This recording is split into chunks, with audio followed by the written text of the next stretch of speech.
Criando Bebês Felizes, de Steve Biddle.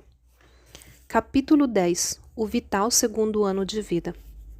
O fato mais notável a respeito de todas as mudanças descritas no capítulo anterior é que são estruturais e implicam o desenvolvimento de novas áreas do cérebro do bebê para a realização de novas habilidades e tarefas.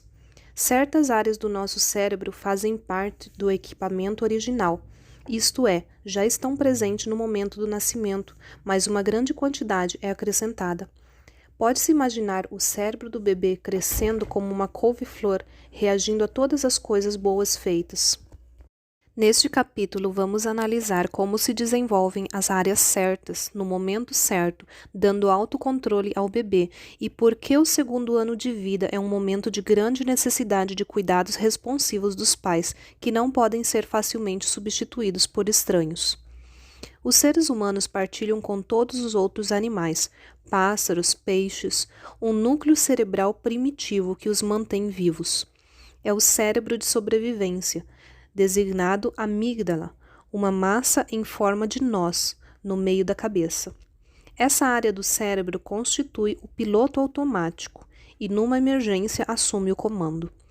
Escutamos o que parece ser um rugido de tigre durante uma caminhada no bosque, não queremos mais admirar o cenário.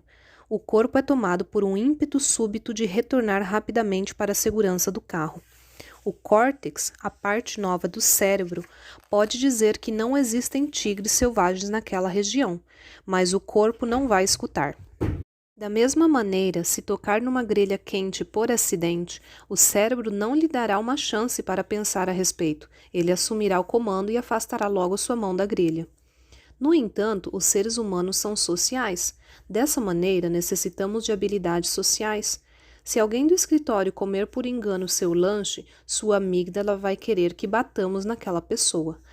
Tal comportamento, porém, não vai ajudar o progresso de sua carreira profissional.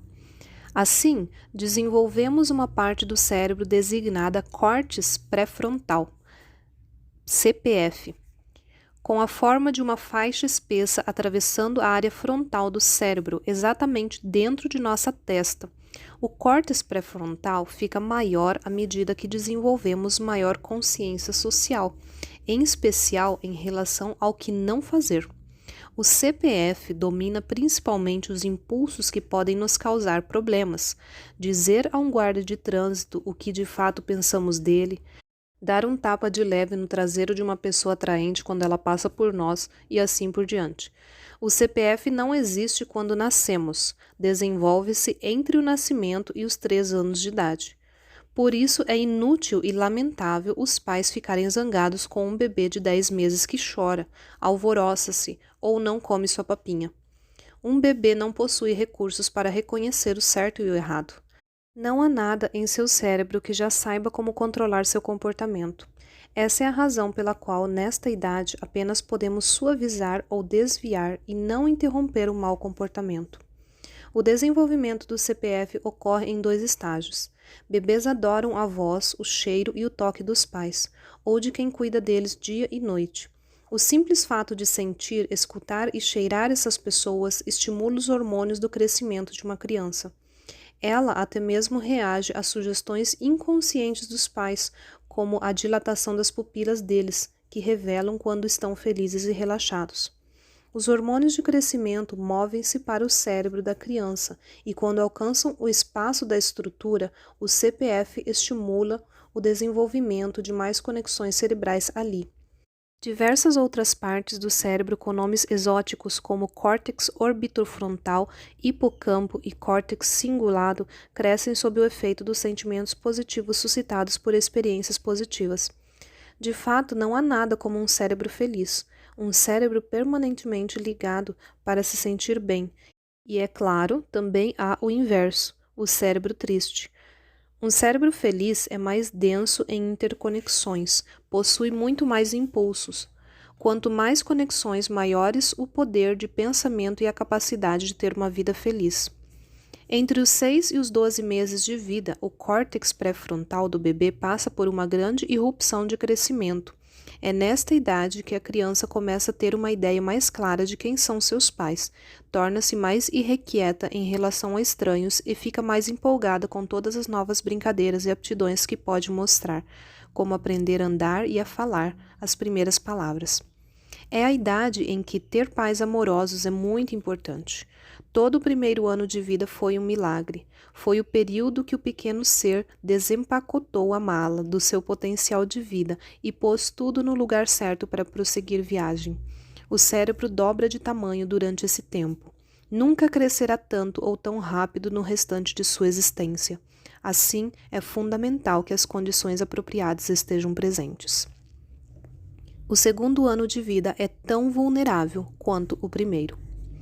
No segundo ano de vida, quando o CPF já foi instalado, pode-se começar a aprender a função pertinente a essa área cerebral, o autocontrole.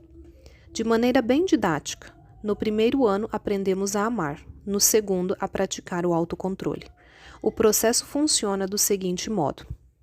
Diante de eventos súbitos ou alarmantes, um ruído estrondoso, uma expressão carrancuda, a amígdala dirá: cuidado, perigo. No entanto, o córtex pré-frontal dirá: calma, sem pânico, não precisa bater. É só o papai tocando tambor. A amígdala pode dizer: agarre esse brinquedo, puxe o cabelo do menino, rasgue o guia de programação da TV. O córtex pré-frontal dirá: não é uma boa ideia, a mamãe não vai gostar disso. O córtex faz isso de maneira surpreendente. Nesse momento, ele consegue lembrar-se das imagens mentais, utilizando assim um método visual de autocontrole. Já vimos como os bebês ficam atentos à fisionomia. Se a mãe ou o pai pune o filho adotando somente uma voz mais incisiva para chamar a atenção dele e depois exprimindo o desagrado com o olhar, então a criança enxerga o olhar de reprovação e se sente mal. A pessoa que o ama não está feliz. Assim, ela sente culpa ou vergonha temporária e, em geral, lida com essa situação mudando de comportamento. Assim que a mãe ou o pai parece apaziguado e satisfeito com o fato do filho ter entendido o problema, então sua fisionomia readquire uma expressão de amor e ele acalma-se. Como mencionado anteriormente, ver a página 105, a criança arquiva uma imagem na mente, como uma foto digital do pai ou da mãe com uma expressão reprovadora. Por meio de uma imagem de ressonância magnética, pode-se ver a atividade visual estimulando o cérebro da criança. Posteriormente, a criança usa sua memória visual para não pegar escondido uma fatia de bolo, para não arrancar as folhas de uma planta ou para não escalar a TV no momento em que estiver sozinha. Assim nasce a consciência. É no córtex pré-frontal que está situada a consciência. O córtex apenas aprende a lidar com essa novidade depois de nos depararmos com limites suaves, porém firmes em relação ao nosso comportamento, impostos por alguém que nos ama profundamente ou cuja expressão crítica nos força a uma mudança.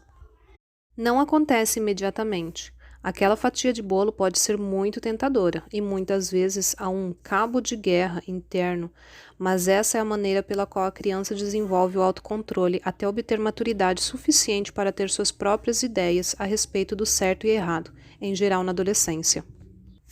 Para isso funcionar, dois elementos têm de estar presentes. A não ser que a criança com menos de 3 anos tenha um forte sentimento de amor e confiança por um adulto, então a desaprovação dele não terá suficiente peso. O adulto, então, precisará utilizar meios mais drásticos, bater, punir, para fazer a criança se comportar. A pessoa responsável pelo cuidado deve impor limites, dar à criança o feedback de que ela está fazendo algo errado e ajudá-la a corrigir sua conduta.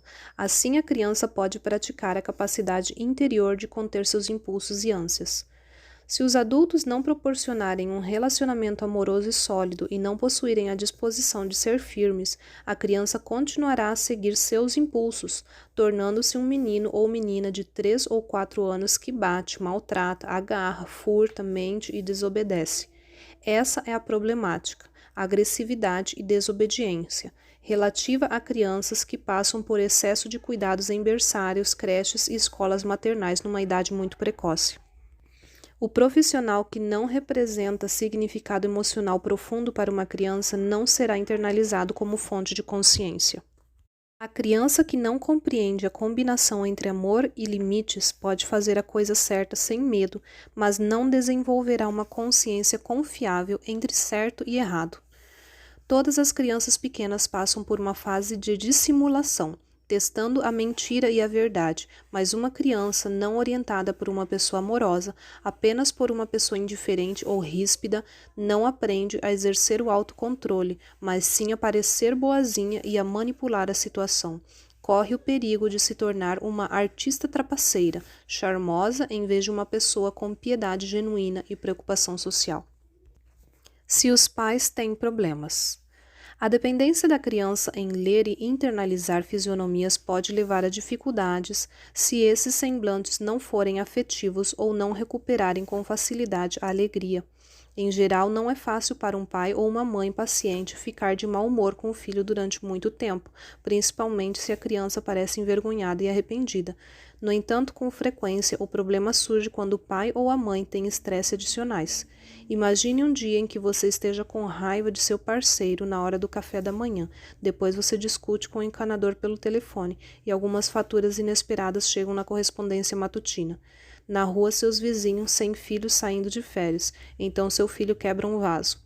Por mais arrependida que a criança pareça estar, isso não é suficiente para impedi-lo de proferir palavras ásperas. Seu filho não verá o sorriso de perdão esperado e pode sentir uma vergonha difícil de ser mitigada. Felizmente, pais e filhos podem superar alguns desses incidentes de tempos em tempos, ou todos seríamos destroços emocionais, mas isso torna-se um problema quando as ocorrências são diárias. Daí, o cérebro infantil pode criar conexões por meio do estresse e da aflição numa base de longo prazo. Se o pai ou a mãe ou a pessoa responsável pelo cuidado for fria ou ficar zangada a maior parte do tempo, não obstante o que a criança faça, essa criança pode se tornar cronicamente desanimada.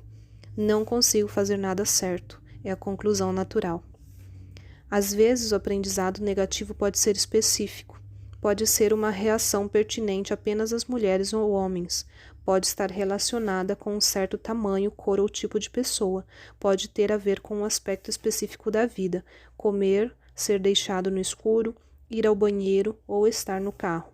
Por exemplo, se o pai ou a mãe ou a pessoa responsável pelo cuidado está sempre de mau humor e irritado, ou é frio e mecânico quando troca a fralda, a criança pode aprender que funções corporais são desagradáveis e incômodas. Tudo se resume a fazer associações. Esse é o motivo pelo qual a prática do choro controlado, defendida por certos especialistas em cuidados parentais há alguns anos, pode se tornar um problema na vida adulta, pois associa a aflição e o desamparo ao processo de adormecer.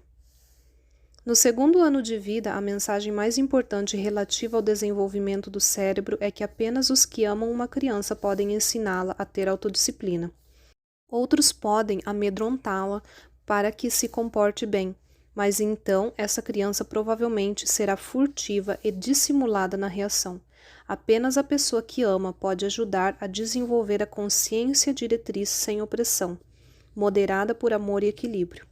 É interessante observar que a religião cristã se baseia na ideia do Pai amoroso. Deus jamais pune ou destrói, e sempre nos ama e voltará a nos acolher. De fato, a pesquisa verifica que os cristãos, junto com membros de outras religiões baseadas na compaixão, apresentam melhor saúde mental e física se comparadas às pessoas sem crença específica. A partir de todos os estudos sobre o desenvolvimento do cérebro, fica evidente quando o aprendizado vital, intenso e espontâneo acontece nos 2 primeiros anos de vida. O tempo é decisivo. O aprendizado não pode ser apressado nem tampouco retardado. Como os cuidados dispensados a um jardim ou a fabricação de uma fina peça de cerâmica, a paternidade ou maternidade ocupa toda a nossa atenção. Temos de conduzi-la com infinito cuidado. É o amor que possibilita isso. Um profissional de um berçário pode dar o melhor de si, no entanto, não será capaz de chegar perto desse nível de sensibilidade. Podemos tornar o cuidado em berçários, creches e escolas maternais cada vez melhor. E para certas crianças é melhor do que uma vida doméstica violenta ou sem cuidados. Estar com um pai ou mãe amoroso representa o suprassumo da infância. E por que não dar isso aos nossos filhos? Em poucas palavras, Entre os 6 meses e 12 meses de vida, o córtex pré-frontal desenvolve-se em resposta aos cuidados recebidos, proporcionando à criança a capacidade de ajustar as emoções e de se relacionar com outras pessoas. Entre os 12 meses e os 24 meses de vida, o autocontrole é internalizado e pode provir apenas da firmeza amorosa de uma pessoa importante para a criança. Se você está gostando dos áudios e vídeos deste canal, curta, compartilhe, inscreva-se no canal. A sua participação é muito importante para o crescimento do canal. Muito obrigada e até a próxima!